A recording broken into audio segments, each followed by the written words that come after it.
ছিল অনিশ্চয়তা, ছিল বিদায়ের শঙ্কা। তবে দেয়ালে পিঠ থেকে গেলে ঠিক কিভাবে ঘুরে দাঁড়াতে হয় তা ঠিকই জানেন শান্ত মিরাজরা। শান্ত বুঝিয়েছেন তিনি থাকতে ভয় নাই।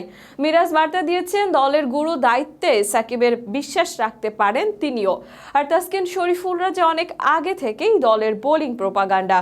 ব্যাটিং, বোলিং, ফিল্ডিং 3 ডিপার্টমেন্ট মিলে দল লড়েছে, সব সমীকরণ পাশ কাটিয়ে নিশ্চিত করেছে সুপার 4। তবে এবার সাকিবদের সামনে সেরা বাধা, সেক্ষেত্রে ফাইনালের আগে আরও এক ফাইনালে ভাইব পাবে টাইগাররা। তা নিয়ে বিস্তারিত জানাবো প্রতিবেদনে। বাঁচা মরার লড়াই জিতে গেছে সাকিবের দল। ফেভারিটের তকমা থাকা আফগানদের বধ করতে হাতুড়ু শিষ্যরা হয়েছে সফল। লাহোরের গাদ্দাফি স্টেডিয়ামে ব্যাটে বলে অসামান্য নৈপুণ্য দেখিয়ে টাইগাররা, আর তারই বদলতে ম্যাচ জিতেছে 89 রানের বড় ব্যবধানে। অবশ্য পরিসংখ্যান জানান দিচ্ছিল যে টপ অর্ডার ব্যাট হাতে সফল হলে ম্যাচ থাকবে টাইগারদেরই পক্ষে। অবশেষে তাই হয়েছে। ওপেনিংয়ে মিরাজ, নাইম লড়েছে, যদিও 28 রানে ফিরেছেন নাইম শেখ। তবে তুরুপের তাস মেহেদি সাকিবের ভরসা রেখেছেন। বন্ধু শান্তর সাথে জুটি গড়ে দলকে লড়াকু পুঁজি দিয়েছেন। এদিন মিরাজ ব্যাট হাতে, মেহেদি করেন 112 রানের অপরাজিত ইনিংস। অবশ্য এর পরবর্তী কাজটা করেছেন টাইগার বোলাররা, আর তাতেই ম্যাচ জেতে লাল সবুজের প্রতিনিধিরা। এদিকে এই ম্যাচ জিতে সুপার 4 নিশ্চিত করে ফেলেছে সাকিব আল হাসানের নেতৃত্বাধীন দলটি।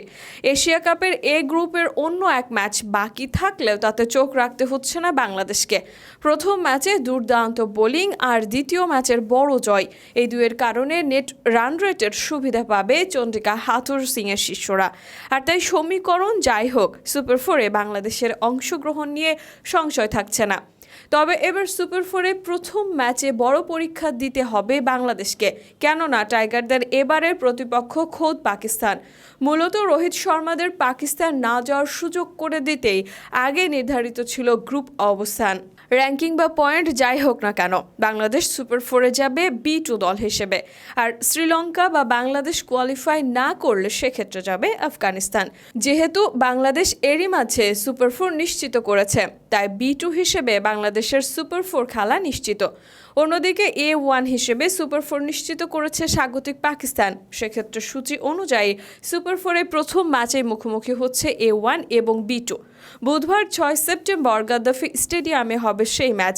সেক্ষেত্রে এবার ওয়ানডে র্যাঙ্কিংয়ে 1 নম্বর দল পাকিস্তানের বিপক্ষে খেলতে হবে টাইগারদের। তার উপর পরিস্থিতি আরও জটিল হচ্ছে এক্ষেত্রে, কেননা খেলাটা হবে পাকিস্তানের হোম গ্রাউন্ড লাহোর গাদ্দাফি স্টেডিয়ামে।